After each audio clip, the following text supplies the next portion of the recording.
Tonight, House of Representatives tells NNPC to suspend the 4 companies involved in unsafe fuel importation, as President Buhari says culprits must be held accountable. The clock ticking on Assent's 2 amended electoral bill. Presidential aide says no worries, the president is still consulting on the issue. Fear grips residents of Ibadan as armed robbers attack bullion van along Iwo Road. 2 policemen and 1 resident killed during exchange of gunfire. And European Union envoy hints of investment plans totaling over 150 million euros for Africa under the EU Global Gateway regional scheme. Plus other international news from our studio in London. On business news tonight, Nigeria's central bank unveils $200 billion foreign exchange repatriation initiative aimed at adding value to non-oil export commodities. On sports news tonight, Nigeria's Vice President, Professor Yemi Osinbajo, receives Nuga Games Torch of Unity from the host university, the University of Lagos, at the State House in Abuja. And from the nation's capital, Governor of Borno State, Babagana Zulu, visits the president, expresses confidence that his government would end insurgency during his tenure.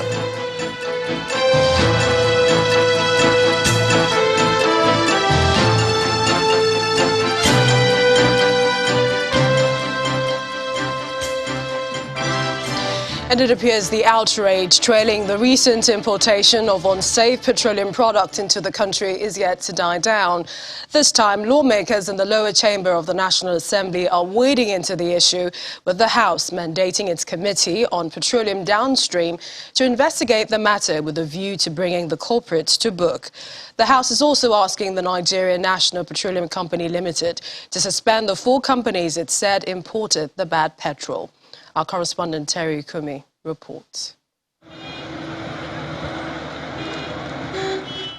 The matter of the adulterated premium motor spirit, which some Nigerians say has affected their vehicles and equipment, is up for debate in the House of Representatives. Lawmakers fear that the system is completely compromised, considering the processes which the fuel must go through before reaching the fuel stations. It's an embarrassment for a major petroleum producing country like that to outsource the refining of those petroleum products to the country. And with the ugly scenario of now having adulterated petroleum products being imported in the country with all the attendant security and economic consequences that it forces to the country. There are almost 11 checks before a petroleum product gets to the filling station. First, at the importation level, where there's an international company that will go and ascertain what happened. What type of product are we bringing in, as he has said. Secondly, when it comes to Nigeria, we also test. Thirdly, at the ports, there are labs. Fourth, all the marketing companies have independent laboratories to ascertain this product is of quality. So for this to happen, it means the system is completely compromised. To bring in aviation fuel oil, that means that it is you want to weaponize it against Nigerians. What if these have been taken an aircraft and they burst into flames? What has NNPC done in the last 72 hours, in the last 48 hours? I want to submit the fact that the NNPC from the group managing director should be summoned, and they should come and explain to Nigerians why we need to be gambling with our lives. Amendments are made to the motion to extend the scope of the investigation. That the committee should also ascertain whether the importation, distribution, and dispensing of the toxic petroleum or petrol in Nigeria from January to date conforms to the international standard. Urge NNPC to suspend the 4 companies that imported this adulterated fuel that they imported from Belgium. The House wants compensation for Nigerians whose vehicles and equipment were directly affected by the adulterated PMS, as well as revamping of the nation's refineries to prevent a repeat of the incident. Terry Ikumi, Channels Television News. Meanwhile, the president has ordered that providers of substandard fuel into the country must be held accountable. President Muhammadu Buhari's directive is contained in a statement in which he asked relevant government agencies to take every legal step to ensure the respect and protection of consumers against market abuses and social injustices.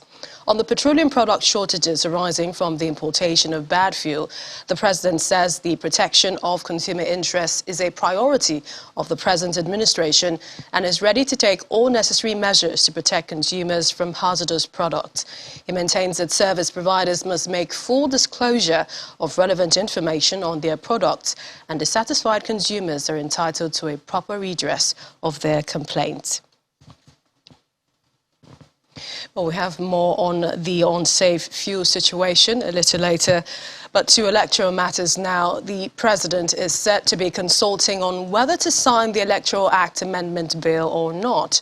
The senior special assistant to the president on National Assembly matters, Senator Babajide Omowurare, made the disclosure at a dialogue on the Electoral Act Amendment Bill organized by the National Institute for Legislative and Democratic Studies in Abuja. He adds that the president is aware of the constitutional time constraint for assent to the bill.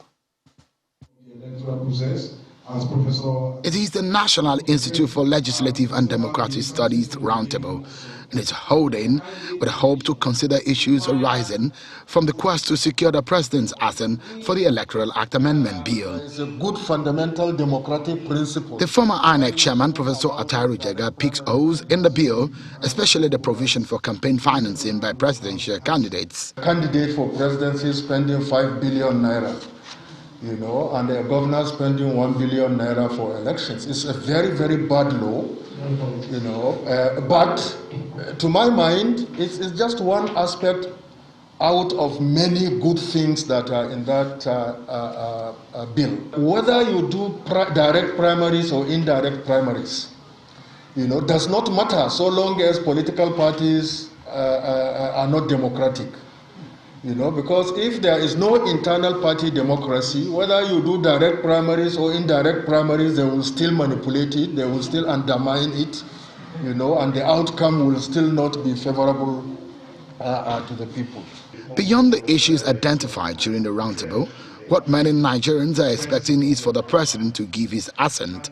Where decisions or is withholding the assent is seen to be, so to speak, which I doubt, on personal interest or something that is perhaps anemical to national interest, then it's there for the legislature to decide on what to do. But I don't think Mr. President would take any decision that is on primordial or personal interest. I don't think so. Consultations are going on, and we're aware that despite the fact that the president needs 30 days under Section 58 within which to sign, the president is desirous of signing it.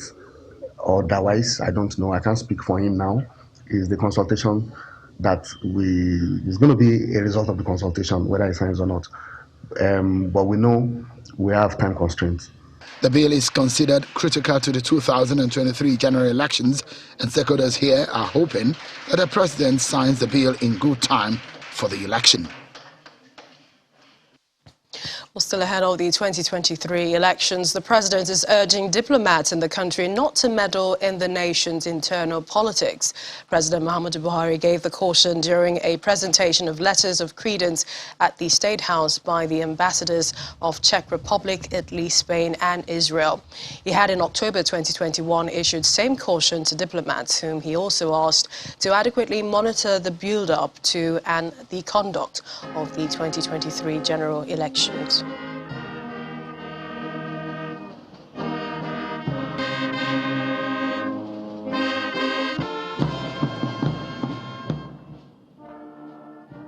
Your Excellencies, you are assuming your diplomatic responsibilities in Nigeria at a very interesting political period, as Nigeria's national elections are due early 2023.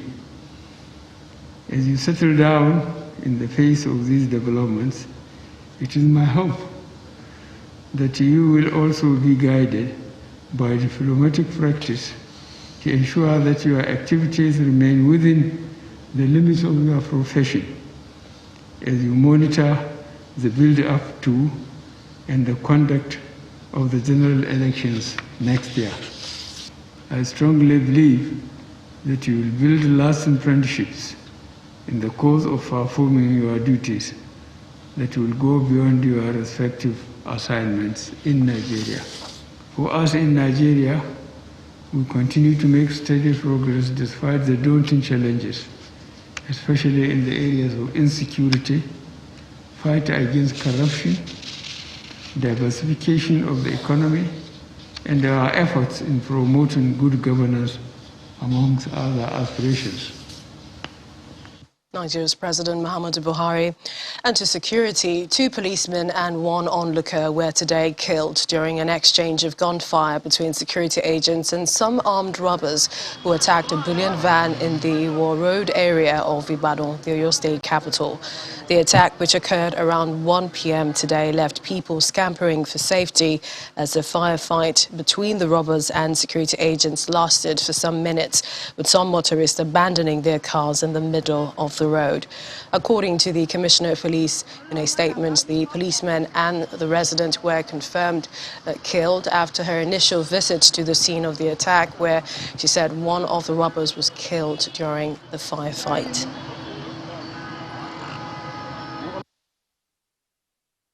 It's a kind of a coordinated attack, which we're still trying to find out what actually happened, because they trailed the bullion van from where it went to get money and to dispense it to the place. You could see the shots they made. But I can't definitely say now what actually went wrong, but all the exits and inlets into Oyo State, we've all blocked the area, so we're trying our possible best to get them. Policemen in the backup vehicle escorting the bullion van shot dead one of the armed robbers. And funny enough, the armed robbers took away the corpse of the killed one. 2 of my men were shot on the leg. So let's just check what went on, let's investigate, and then we'll be able to tell you.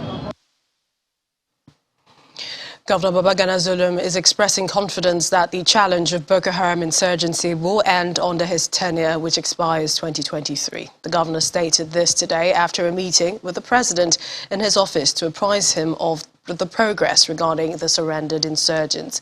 He said that the surrendered terrorists, numbering 30,000, are a combination of Boko Haram and ISWAP members.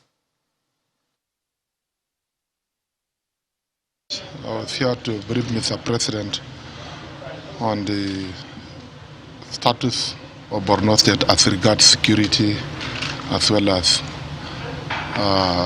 internally displaced persons. So far, so good. We have been witnessing gradual return of peace in Borno State, and I came to brief Mr. President on the ongoing massive defection of Boko Haram members. This time around, we have also started witnessing defection of ISWAP members. This is a welcome development, and under a closed door session, I've discussed a lot of issues on how the government of Borno State as well as the federal government will manage the ongoing surrender by the insurgents. As of now, we received nothing less than 30,000 from beginning to date.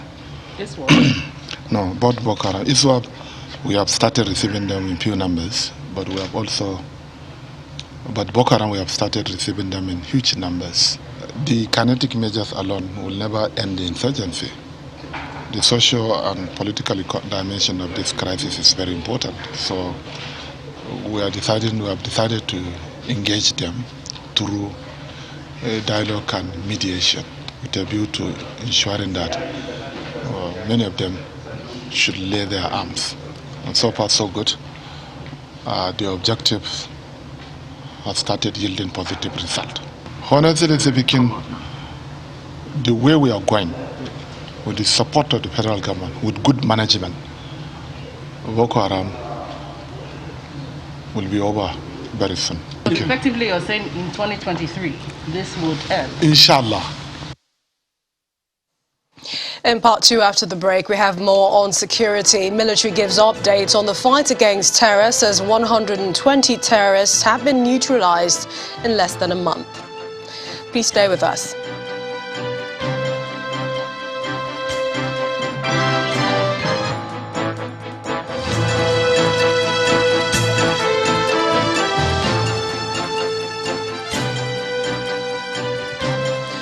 Welcome back. If you just joined us, you're watching the news at 10 live on Channels Television Lagos. A reminder of our top stories.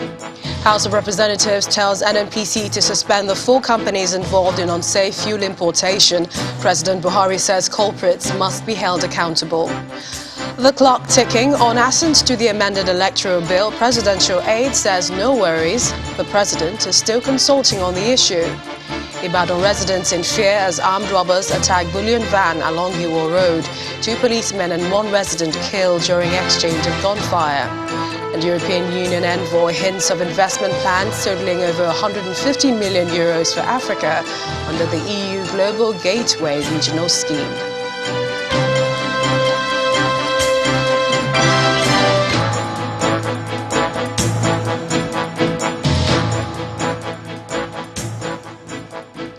Back to our top story of the unsafe fuel situation. The fuel queues, which started surfacing on Monday in most parts of the Lagos metropolis, may have started disappearing.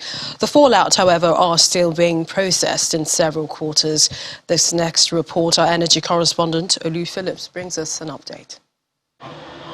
The last few days of this week for motorists in Nigeria's commercial capital, Lagos, and the nation's capital, Abuja, have been one of agitation occasioned by difficulty in buying petrol. Top of what many didn't want to imagine under the circumstance is a repeat of the past where people spent days queuing at fuel stations. In the past, when situations like these surfaces, it's easily related to issues around pricing largely. But something is quite unclear about the resurgence of queues this time around, until government came out with these words. The Nigerian Midstream and Downstream Petroleum Regulatory Authority wishes to inform the general public that limited quantity of petroleum product PMS, commonly known as petrol, with methanol quantity above Nigerian specification, was discovered in the supply chain. Actions, they say, have consequences. Now we know that an off-spec product was introduced into the supply chain, which now requires rinsing and mop-up. To do that, the quantity that has made it into the market has to be withdrawn. The balance on the wings has to be withheld. 2 factors that produced the delays and queues. The steering committee has also been set up. That steering committee comprises of myself, the chairman of DAPMAN, the MD of PPMC, and the ED from the NMDPRA. And the remit there is really to drive and oversee the remediation process over the next 2 to 4 weeks to make sure that we really are closing out on the technical issues, the logistics issues, the operational issues, and at the same time addressing the compensation that's much needed. But there's more. That shortfall has to be plugged. More volumes of petrol has to be sourced, and the integrity has to be guaranteed. These verified products are currently being trucked out from Apapa and Ijego satellite. We have learned a lesson of extra due diligence, to be honest with you. That's all, the only thing I can say, because there is no excuses. But whatever we say, people will not understand. I will not make any excuses. Whilst that subsists, questions are being asked, and the Group Managing Director, NNPC Limited, Malam Melekiari, has made some clarifications. NNPC investigations reveal the presence of methanol in 4 of the PMS cargos imported by our DSTP suppliers, including MRS, Emadev Hyde Energy, AY McKiffy, Britannia U Consortium, Oando, and also our own company, Dick Oil. It is important to note that the usual quality inspection protocol employed in both load port in Belgium and our discharge ports in Nigeria do not include the test for percentage of methanol content and therefore additive was not detected by our quality inspectors. We'd like also to emphasize that all defaulting suppliers have been put on notice for remedial actions, and NNPC will work with the authority to take further necessary actions in line with subsisting regulations. Here are a few points to be considered from that clarification. A methanol-laden petrol was brought in. That said product, no one detected the spiked levels of additives when they came in. Remedial actions have been promised and those possibly responsible identified. Already, some of the entities named have come out to say what they know about the import. The latest is Emadeb Energy Services. The statement of non-involvement reads in parts. We refer to the press release of February 9, 2022 on the issue of contaminated premium motor spirit, PMS, with high concentrates of methanol allegedly imported by the Emadeb Heidi AY Britannia U Consortium. We hereby state that the said importation of the contaminated PMS was executed by a member of the consortium, to wit, Britannia U. Britannia U Nigeria Limited, Britannia U, was the sole supplier of the 90,000 metric tons of PMS delivered by MT Tom Hilda with Leican January 2nd to 4th, 2022. Off quote. Clearly, there will be several more issues that will be thrown up in the days ahead by this unfortunate incident, which may have higher consequences than imagined.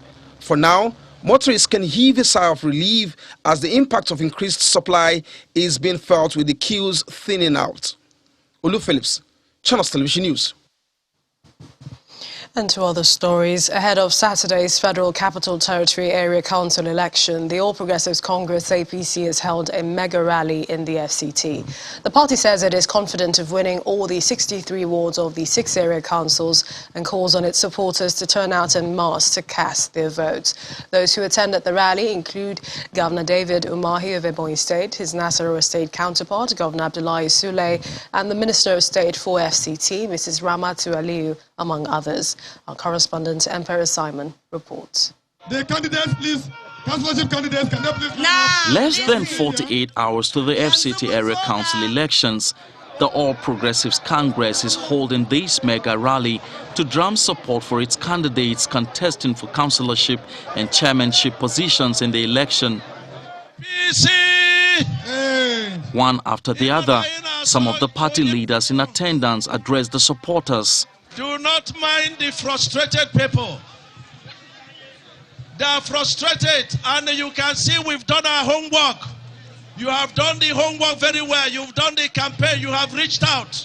We have done massive mobilization. We have to make sure that we bring our people out on Saturday from house to house. Let us demonstrate 100 over 100. No be so? The issue is, many will be wondering why AMAC is in contention. AMAC is the constituency of Mr. President. All your ministers' constituency. The headquarters of our great party. The National Assembly is here. How can we let them down? The City Center Councillorship candidate of our party. Each of the candidates contesting in the election are presented with the flag of the All Progressives Congress. Presented by His Excellency David Umahi, presenting the councillorship candidate with the flag of our party. The House.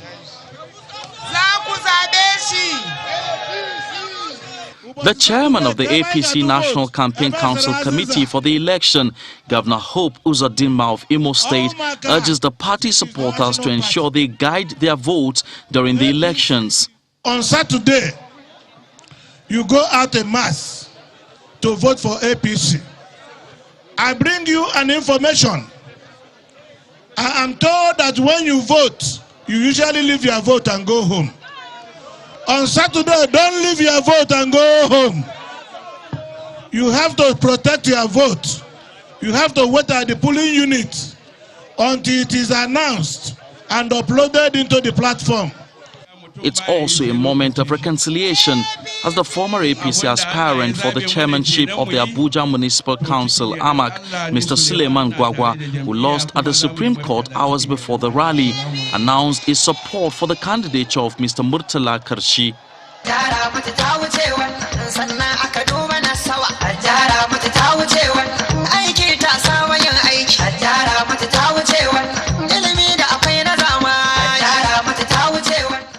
APC remains optimistic of winning all the 63 wards and 6 area councils of the FCT when the polls are held on Saturday. Emperor Simon, Channels Television News. Staying with the FCT area council election, the People's Democratic Party (PDP) is asking the Independent Electoral Commission (INEC) and security agencies to allow a level playing field for all contestants. Addressing journalists in Abuja, the PDP chairman in the FCT says the appeal became imperative owing to the alleged resolve by the APC to win at all cost. You recall on the 4th of February 2022, we informed you about situation on ground and what is at hand, the information available at hand. We informed the general public, we informed well-meaning Nigerians about the security concerns on the forthcoming area council election. There are plans to arrest and detain some of our prominent stakeholders and also forcefully rig election.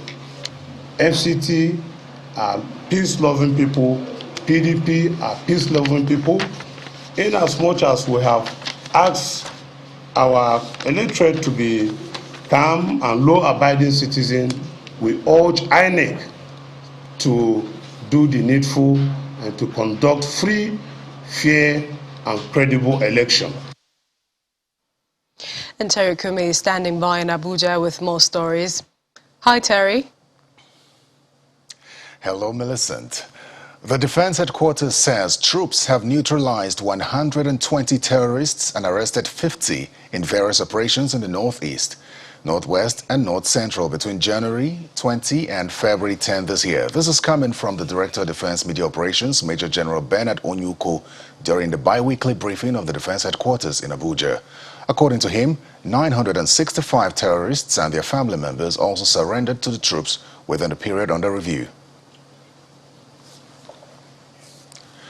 The fate of Nigeria's most vulnerable children is so important. It requires collaborative efforts to ensure they are fully protected from vices that adversely affect at-risk children. The Vice President, Professor Yemi Osinbajo, stated this at the first national summit of the At-Risk Children program, which was held at the banquet hall of the State House in Abuja. Our State House correspondent, Kayla Megwa, reports. This is the first summit of the At-Risk Children program, a program domiciled in the office of the Vice President and coordinated by Miriam Uwais, the Special Advisor to President Muhammadu Buhari on the National Social Welfare Program. She emphasizes the role states must play to ensure the success of this program. We must begin to engage the communities directly to clarify how some of their seemingly innocuous practices lead to challenges that they face, as many do not appreciate the linkages and the implications of their actions and inaction. At federal level, we can only share, coordinate, and assure of minimum standards across the board, but the states must be encouraged to take the lead. Development partners posit that insecurity, increased poverty levels globally, and climate change have contributed to high levels of at-risk children across the country. And this, in turn, is one of the biggest security threats affecting Nigeria. According to the At-Risk Children's Program, 47 million children live below the national poverty line of 374 naira per day. 54 million Nigerian children face multiple deprivations in health, education, nutrition, water, sanitation, and protection. And 13.2 million children in Nigeria are out of school. Your Excellency. For the Vice President, the drive towards protecting at-risk children involves collaborative efforts from all players, especially at the state level. In times of national emergency, the divisions between state, civil society, and the private sector are unhelpful. All sectors must make common cause because it's the right thing to do. In no effort is the old adage truer that it takes a village to raise a child. than with vulnerable children. The fate of our most vulnerable children is a cause that should bring all of us in government, in civil society, in the private sector, together in a massive collaborative effort. According to the Vice President, every country is judged from the way it treats its most vulnerable citizens. And in Nigeria, at-risk children are the most vulnerable population in Nigeria. They form a viable market for crime, criminality, and in recent years, recruitment by terrorist organizations. Speakers at this event, including the Vice President, insist that the state governors need to do more to ensure that programs like ARC-P reach these vulnerable sectors of society and make the impact required to keep the country safe. From the banquet hall of State House in Abuja, Kayla Megwa, Channels Television News. To issues of infrastructure, some relief has come for the indigenes of Kolokuma-Opokuma local government area of Bayelsa State, following the commissioning of a 4.1-kilometer road in Igbedi community. Governor Doye Diri says his administration will stop at nothing to bring modern development to Bayelsa State while ensuring safety and security of indigenes of the state. The road was commissioned by the governor of Oyo State, Seyi Makinde. Indigenes of Kolokuma-Opokuma local government area of Bayelsa State assembled as Governor Doye Diri and the company of Governor Seyi Makinde of Oyo State and other dignitaries are here to commission the 4.1-kilometer access road into the community. Thank you. The plaque has been unveiled and this road is now commissioned for use. For the community, development of this road has been long awaited, as the Commissioner for Works, Bayelsa State, shares the thoughts of the community. The road to Igbedi community built and completed barely 1 year, that is 12 months, by Pachi Construction Nigeria Limited, following its flag-off ceremony carried out on the 14th February 2021, is a 4.58-kilometer single-carried road of 7.3 meters in width and 1.5 meters soldier on either side of the road, with a filling height of 2.5 meters.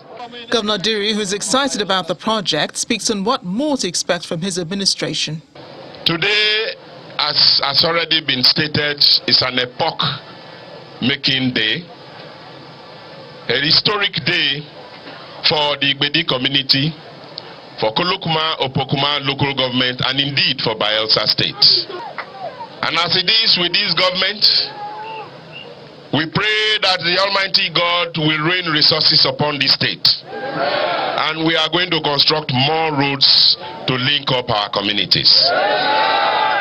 His Oyo State counterpart, Governor Seyi Makinde, commends his host, asking residents to support the governor. Please remain wherever you are, photographers and cameramen. We cannot stop Nigerians from celebrating road construction, because where road projects go, do you know what will follow? Development. So indeed, it has been 2 years of development in Bayelsa State. And I hope that you will give total support to your governor for another term. Major road projects such as this are expected to boost economic development and growth in the state. Residents are also positive that the amenities will be put to good use.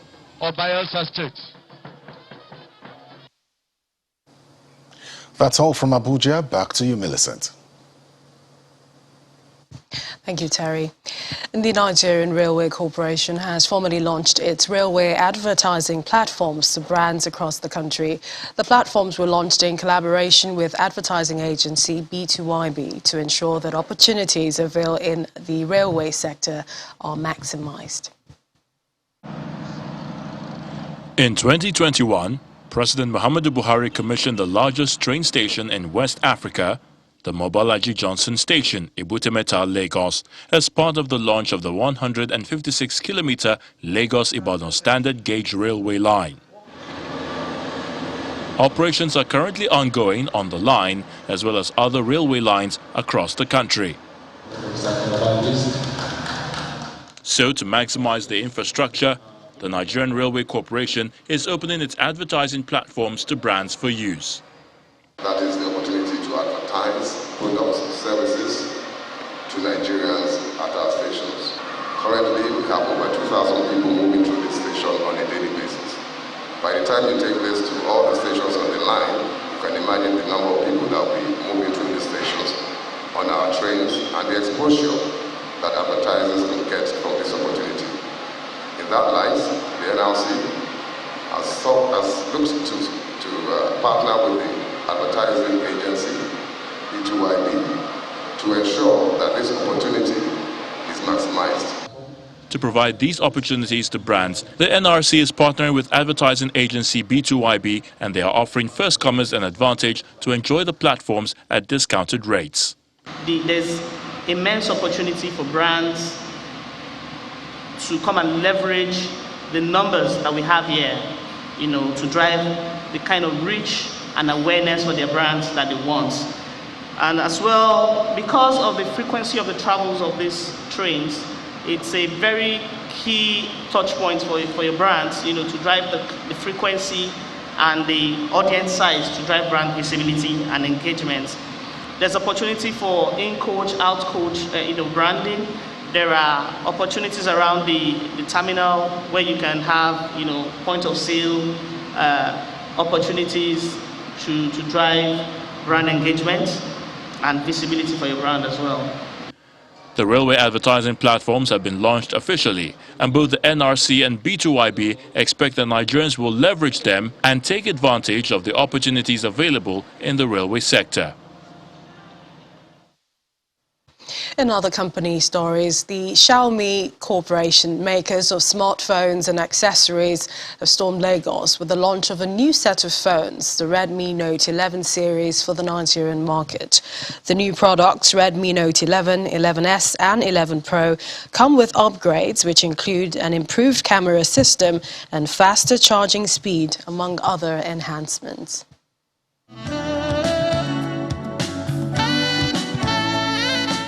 There are scores of people in this large and beautifully appointed hall, arranged banquet style. It's the launch of the Redmi Note 11 series.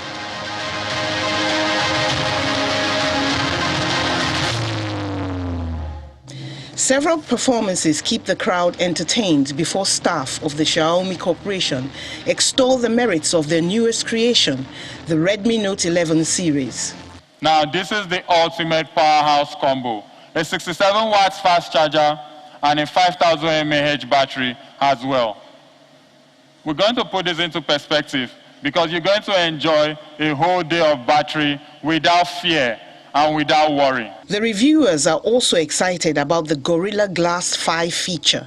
This device actually for the Redmi Note 11S is for those that have passion for photography. So you have a beautiful camera setup and the glass back is just a 2.5D glass back. So you have a beautiful flat frame and a tiny bezels. The manufacturers also boast of the 8GB and 128GB RAM and storage, as well as up to 1TB expendable storage capacity. Ladies and gentlemen, the Redmi Note 11 series is launched with a lot of fanfare and a burst of applause from the crowd. Look at the camera that we have. We have 108 million pixel camera, which is amazing, and it's definitely better than our previous series and better than our competing brands. And it's combined with 9 small pixels to combine into a larger one, and which help us to do more good in the low light conditions and to increase the capture speed. Phone prices range from 99,700 to 167,000 naira.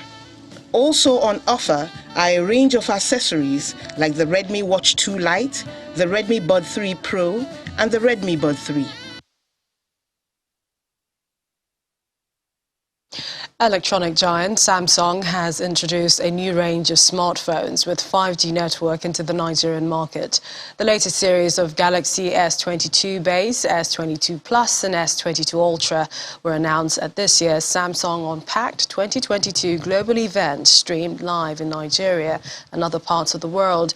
During the event in Lagos, the company explained that the latest devices represent the smartest experience, delivering cutting-edge innovation throughout the Galaxy ecosystem.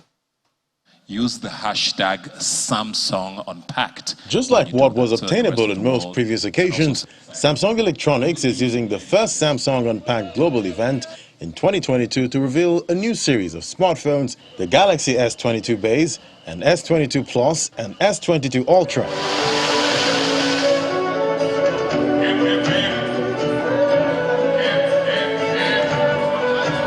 At the Experience Zone, product consultants take guests through hand-on practicality on what the S22 series has to offer.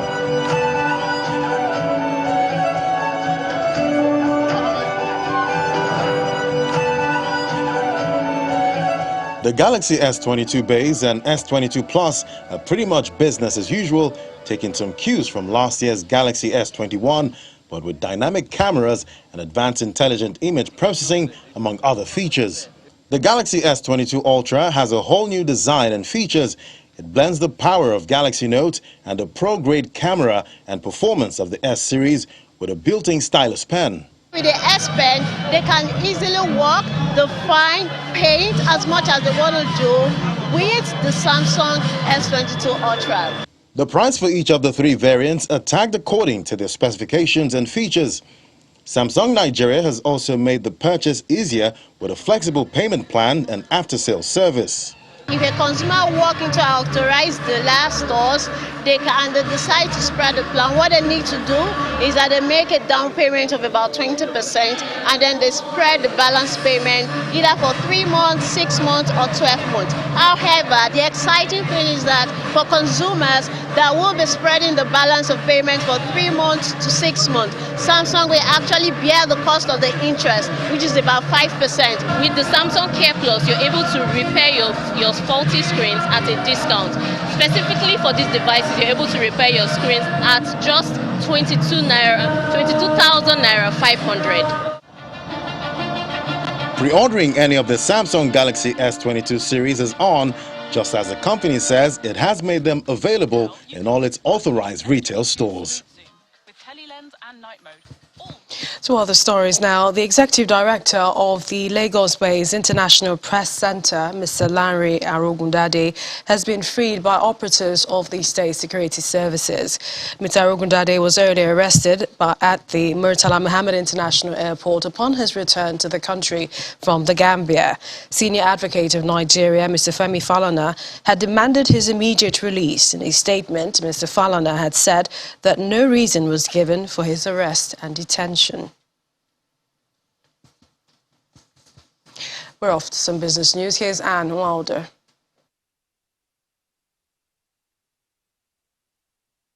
Banking so easy, so simple. Dial *894# now to experience it. You first, First Bank.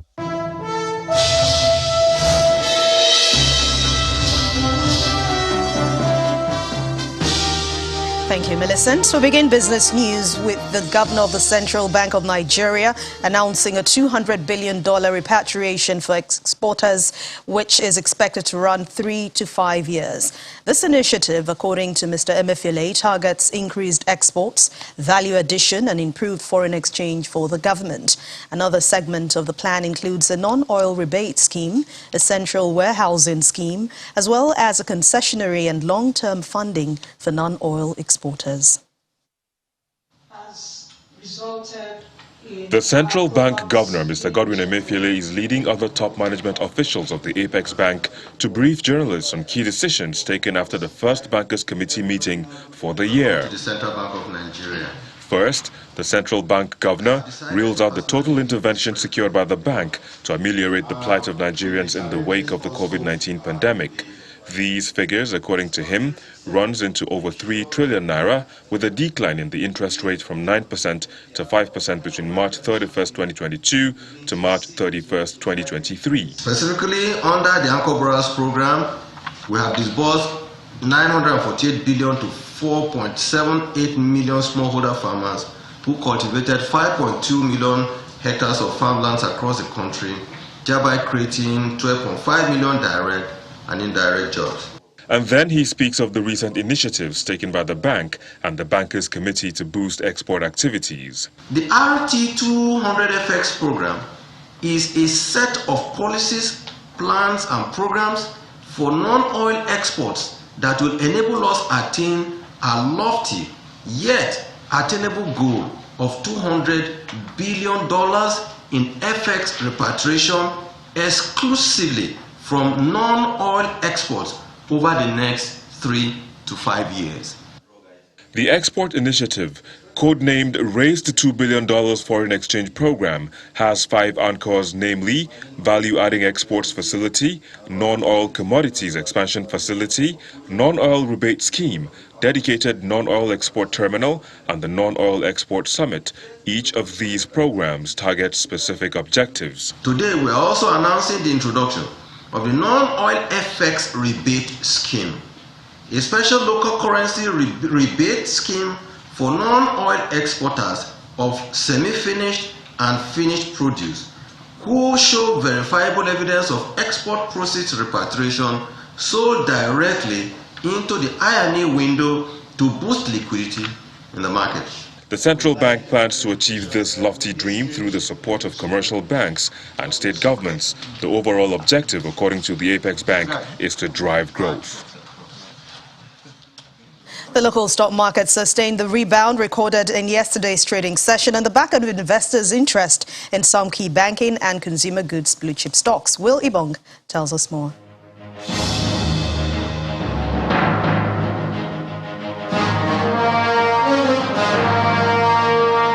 Hello and welcome to the Stock Market Report.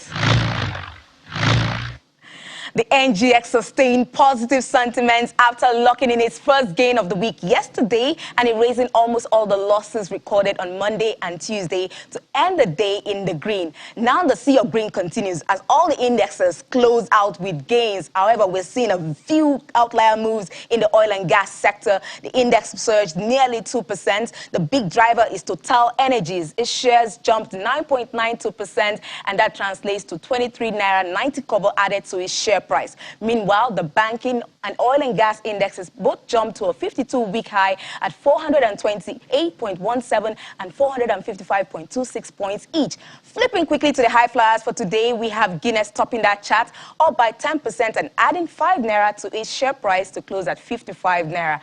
Decelerating a little bit, we see a lower performance in total turnover at the end of today's session. We're gearing for a mega week of earnings and the market remains volatile.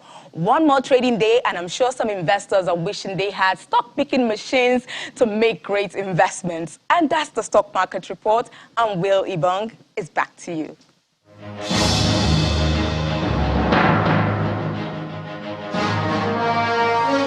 Thanks, Will. Let's see if that is sustained tomorrow. Now let's find out how major markets around the world fared at the close of trade.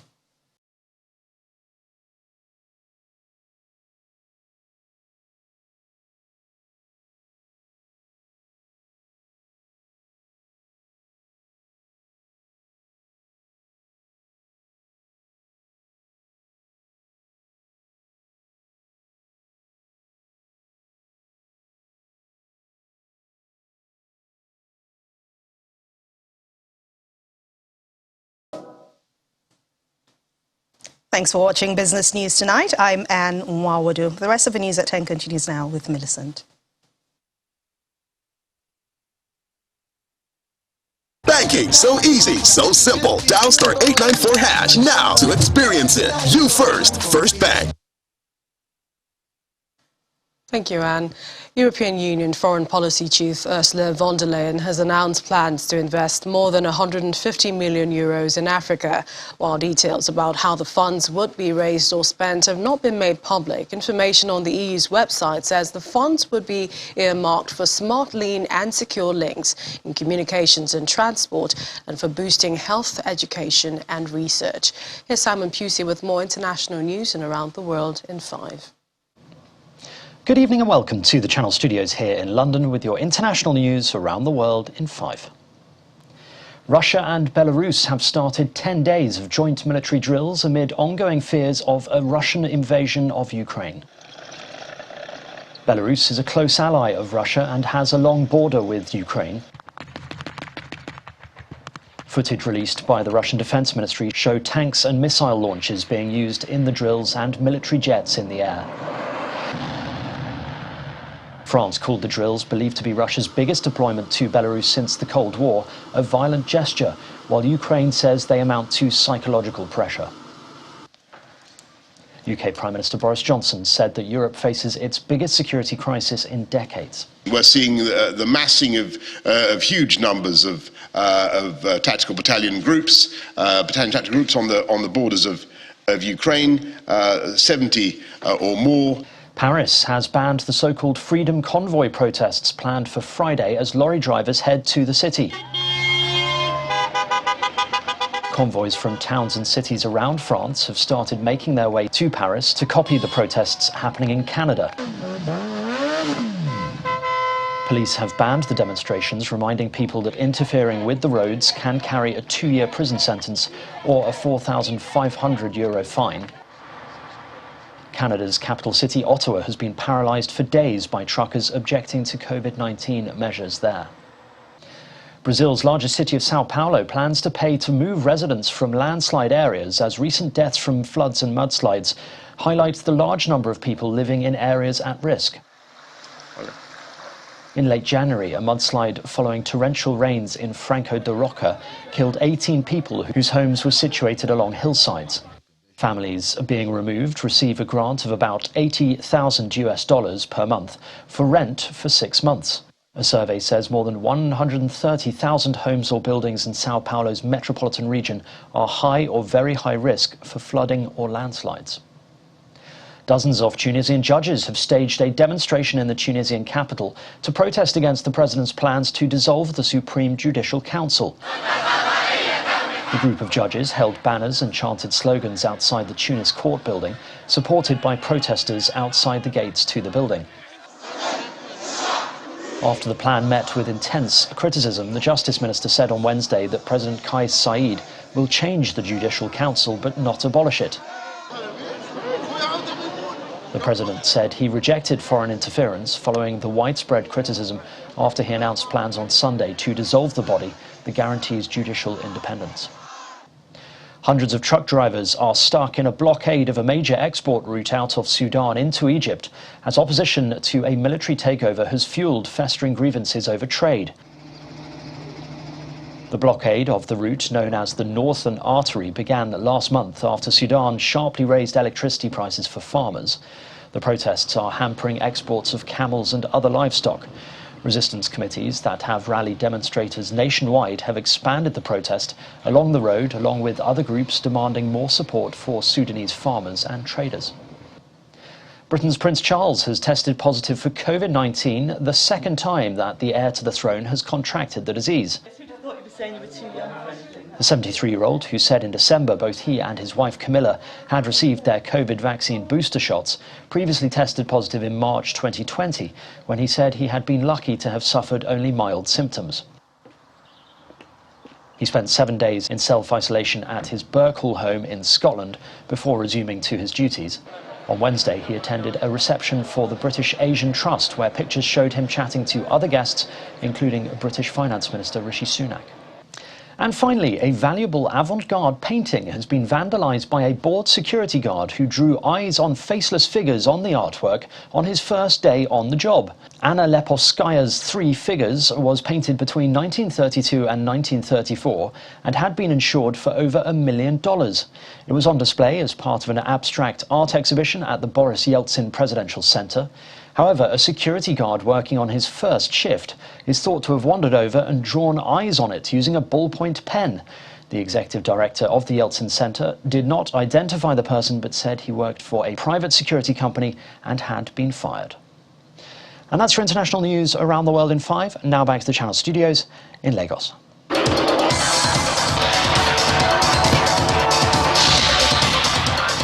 Thank you, Simon, and welcome to Sports News. Nigeria's Vice President, Xiaomi Osinbajo, has received the Nigeria University Games Association Torch of Unity at the State House, Abuja, earlier today. The Vice-Chancellor of the University of Lagos, Professor Toyin Ogundipe, led board members of the Nigeria University Games Association to present the torch, which has been on tour across all participating states, to the Vice President. I must say that I'm very truly honored to be receiving this Torch of Unity, and I will especially like to thank the hardworking Vice Chancellor of the University of Lagos, Professor Toyin Ogundipe, and his team for the honor. As a proud alumnus of UNILAG, it's heartwarming to see us hosting NUGA again, 24 years after a highly successful and colorful outing in 1998. And I'm more certain that you will bring the capacity for delivering excellence, for which UNILAG is well known, to bear on this particular games again this year. Reigning women's Afro basket champions, the Tigress of Nigeria, this evening lost to China in the opening match of the FIBA Women's Basketball World Cup qualifier in Belgrade, Serbia. The Chinese ladies defeated the Tigress 90-76 points, dominating the first to the third quarters, winning 29-14, 25-22, and 25-16. The fourth quarter was in favor of Nigeria, 24-11.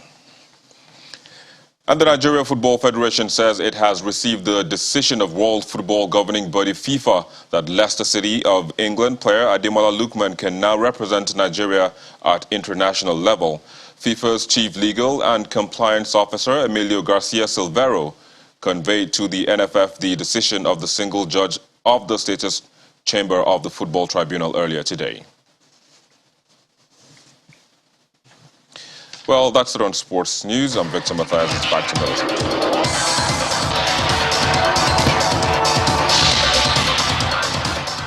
Thank you, Victor. And the main news again.